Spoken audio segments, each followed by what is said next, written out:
Effectivement, à l'audience correctionnelle du tribunal de grande instance de Niamey ce matin, dans le délibéré de mon client, M. Anwar Abdoulaye, le tribunal a condamné mon client à une peine de 3 mois assortie de sursis et une amende de 50 000 francs CFA.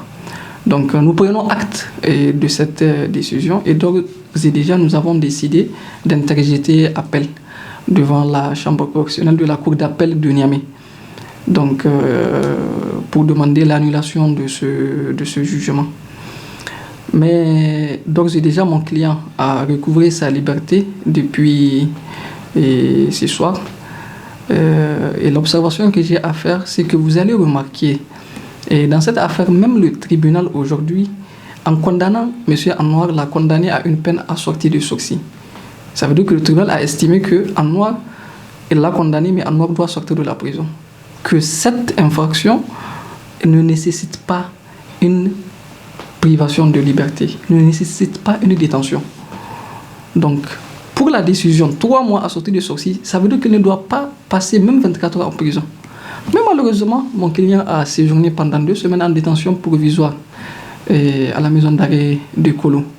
Donc, pour nous, avocats, c'est surtout aujourd'hui, c'est une satisfaction pour moi parce que notre premier combat, c'est celui de la liberté. Nous combattons les détentions. Et le débat ici revient par rapport à la loi numéro 2019 portant cybercriminalité. Et nous attendons vivement la dépénalisation effective de tous ces types d'infractions que nous estimons personnelles, qui n'ont pas beaucoup de troubles à l'ordre public et dont nous avions remarqué que ces types d'infractions, diffamation, injures publiques et injures non publiques, ceux qui en pâtissent, ceux qui en souffrent, c'est tantôt des journalistes, c'est tantôt des acteurs de la société civile, c'est tantôt des web et activistes. Donc nous attendons pour une